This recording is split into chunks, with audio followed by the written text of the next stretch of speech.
Ang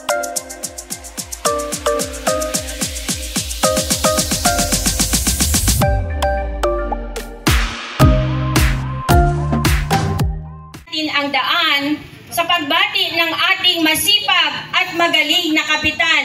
Walang iba kundi si Susimo Susi Lorenzo. Alright! Yay! Good morning po. Bakit basa? Tayo na ngayon. Bakit? Wala kayo, no? Meron kasi kami dun sa convention center sa Graceville. Bati lang po ako. Meron pa po bang hindi nakakakilala sa akin dito? Ha? Wala! Ha? Di ba nyo natatandaan yung kapitan ninyo pinaglisa sa manong loob? Parang nilamukot na papilang pagmumuka. Wala yun nasang surprise sa kasi, no? Actually, ako po kaya sa pandumaan, kausap ko po kasi yung DPWH. Kasi supposed to be, meron kaming itatay yung isang bagong building dito. Yay! Kaya lang, medyo may problema kami. Yung Palmera, walang ano. Hinahanapan kami ng turnover. Andiyan ka pala, Tikora, taga rito, ha? Ano kay Pian po? Hindi, akala ko taga Graceville, Santo Cristo ka eh. Towerville, Santo Cristo ka lang. O Del Monte Heights, ano? Saan ka ba talaga? Del Monte Heights. Kasi para bagang iyong kagandahan sa bawat sulok ng lupang sumsi aking natatanaw. Kaya nagulat ako nang kita'y masilayan. Ikaw ay diyan sa gitna nakaupo. Pinama ng aking mata. Wow! Taga-Bulacan. Ang muling paghanga sa iyong kagandahan. Wow! Yoo-hoo! Parang Valentine's pa, no? Oo nga ba? Extension? Valentine's pa, number 14. Oh, number 14. Number 14. Sino ba ang 80 na dito? Meron ba 80 na rito? 80? Saan? 83 ka, halika nanay. Halika. Bibili kita pambili mo kayo. Yan na, ha? Hanapan niyo ng birth certificate saka yung birth certificate ng nanay niya.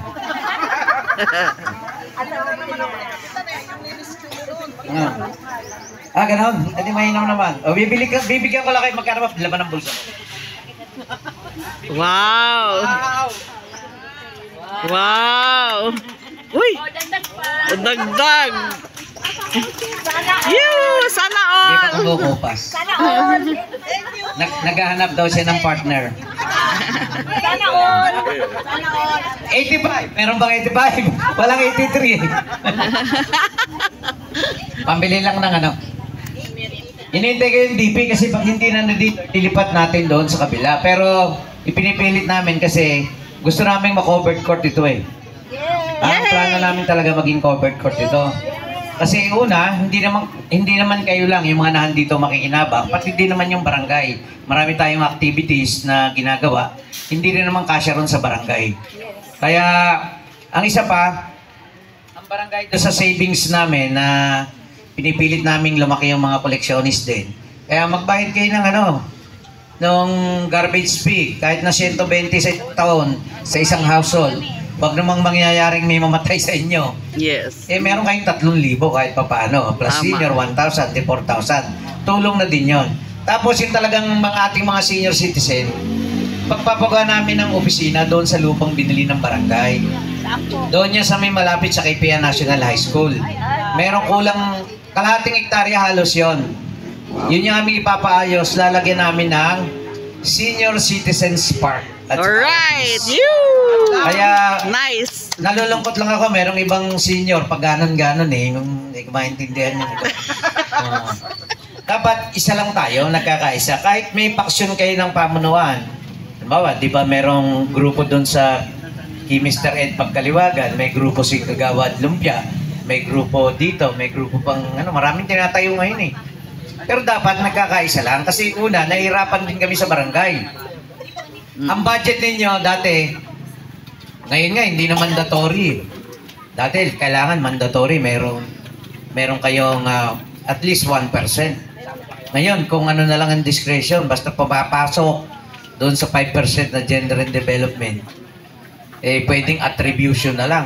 Pero kami naman, kami sa council, ayaw namin nun. Basta kayo, yung 1% nyo. Kaya lang, hindi din namin kakayaning lahat kung ang paksyon-paksyon. Ang dami. May nangyayari pa nga na yung iba, baka may masaktan pa. Huwag na lang kaya. Pero dapat pare-parehas. Kaya ako, ang gusto ko sana nga gusto ko sila, hihingi na lang yung pera, sila bahala. Nakakarating kaya doon sa kapwa sinyo. Kaya kami, gusto namin talaga, noong nakaraan, pinilit namin, although hindi pa rin namin nakayang lahat, makuha talaga yung ilan ba talaga ang senior citizen dito sa atin sa Kaipihan. Para maabot natin, pati yung sa kababaihan at saka sa mga solo parent, para mabigyan natin ng suporta, livelihood. Kasi yung livelihood ng barangay, yung pond namin ma-utilize. Kasi walang mag-aktibo. Nagbigay kami doon sa Del Monte, ewan ko kung ano na nangyari doon. Kasi parang gusto, mainam kasi hindi naman laging dole out, di ba? At least makita naman namin, binigyan namin ng puhunan para sa bigas. Hindi ko malam kung naisayang ng lahat yung bigas. Dapat kasi mapaikot. Kasi yung murang bigas, kaunting nabang lang, pakinabangan ng kasapi. Yung man lang sanang asosasyon, makinabang. Ang nangyayari, kung sino lang yung nagahawak, doon na lang nakikinabang. Oo, kaya sana, ganon. Kaya, kuya, ano tinda mo? Sorbetes ice cream ba yan? Bilang mo pa ba yan? Ilan pa yan? Pagkakakasya dito, babayaran ko. Pag kulang, hindi po pwede kasi baka may mawalan, magagalit. Dapat meron. 115. Sige. Nagawa Jo, tirahin yan. Ang galing naman. Oy, baka may dumating pa, kulang yan. Kahit na tayo kasi sobra naman yan. Wala naman kayo sandaan eh.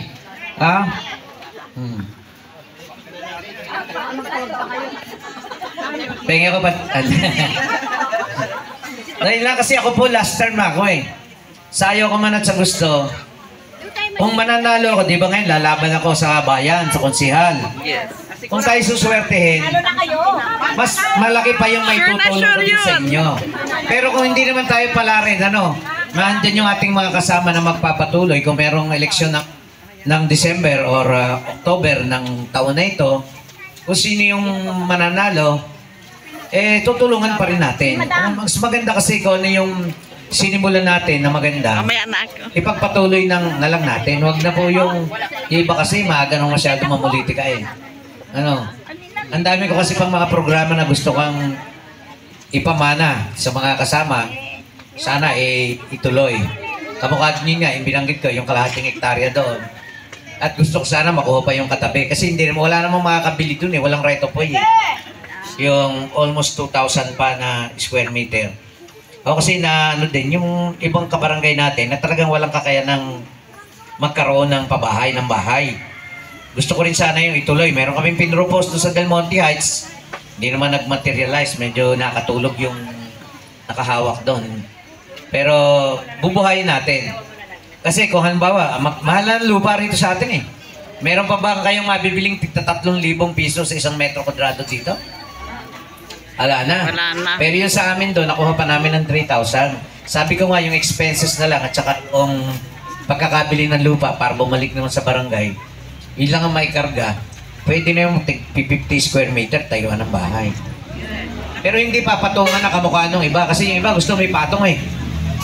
Halimbawa, punang 3,000, gagawing mga pagkain na gusto 5,000, 6,000. Ayoko po ng gano'n.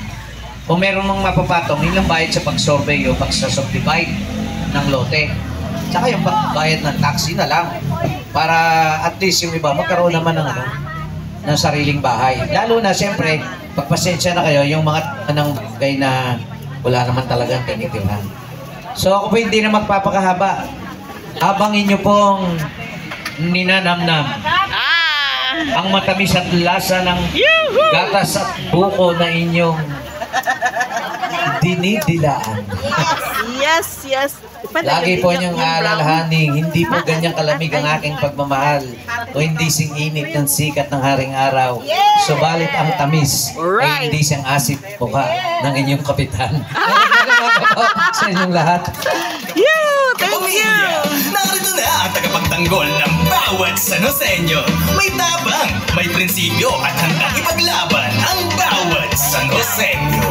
Ang nag-iisang susi mo sa konseho, susi nyo sa progreso, susi mo, Soseng Lorenzo. Number 14 sa balota para konsehal ng Distrito 1.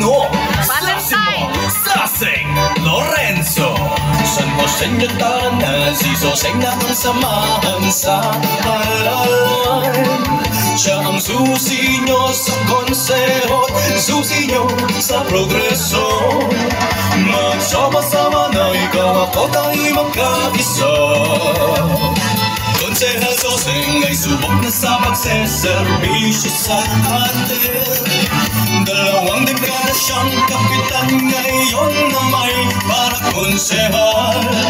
Magsama-sama na ikaw ako tayo'y magkaisa.